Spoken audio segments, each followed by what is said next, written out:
whenever we use terms like communism for her, and I don't know if you know this, but some people call you a fascist.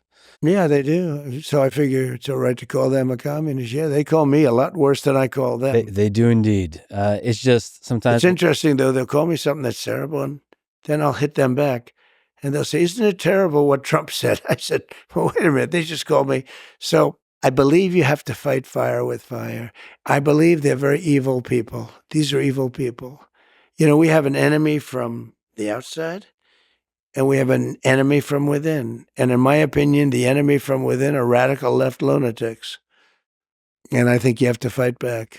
Whenever there's a lot of fighting fire with fire, it's too easy to forget that there's a middle of America that is that's moderate and kind of sees the good in both sides and just likes one side more than the other in terms of policies. Like I said, there's a lot of people that like your policies, that like your skill in being able to negotiate and end wars, and they don't see the impending destruction of America. You know, we had no wars when I was president. That's a big thing. Not since 78 years has that happened.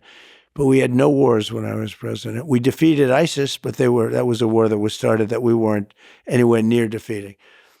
But think of it, I had no wars. And Viktor Orban, the prime minister of Hungary, said the world has to have Trump back because everybody was afraid of Trump. Now, that's what he said. So I'm not using that term, but I think they respected me. But he said China was afraid, Russia was afraid, everybody was afraid.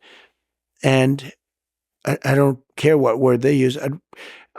That's even a better word if you want to know the truth. But let's use the word respect. They had respect for me. They had respect for the country. I mean, I ended the Nord Stream 2 pipeline, the Russian pipeline. Nobody else could have done that. I ended it. It was done. Then Biden comes in and he approved it. So we're defending Germany and these other countries for peanuts compared to what it's worth. And they're paying the person we're defending them against billions and billions of dollars for energy. I said, how does that work? And we had it out with them, and it worked out good. And they paid hundreds of billions of dollars. Or you wouldn't even have a NATO right now. You wouldn't have NATO if it wasn't for me.